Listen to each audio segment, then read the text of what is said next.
Pinangalanan na sina Alex Ayala at Brian Bagunas bilang flag bearers ng Pilipinas para sa 2025 Southeast Asian Games sa Thailand. Bibitbitin nila ang bandila ng bansa sa opening ceremony sa December 9 kasama ang mahigit 200 delegates na sasabak sa kompetisyon. Naritong report ni Millie Borja.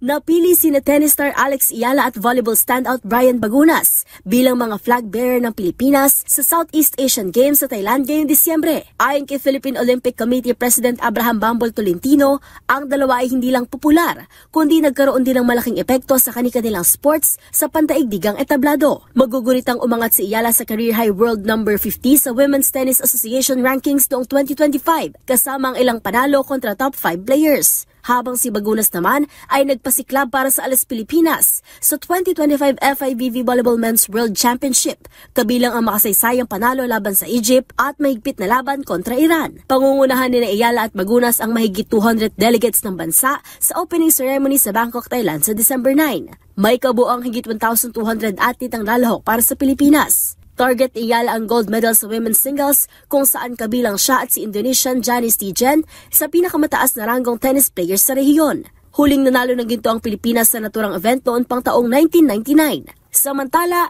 patuloy ang training ng Alas sa Taiwan bilang paghahanda sa 4 na dekadang paghahari ng Indonesia at Thailand sa men's volleyball. Huli itong nakakuha ng medalya noong 2019 pa nang nasungkit ang silver sa Manila Games. At yun ang mga latest updates sa mundo ng sports. Para sa MBC TV Network News, ito si Millie Borja ng DZRH TV, una sa Pilipinas, una sa Pilipino.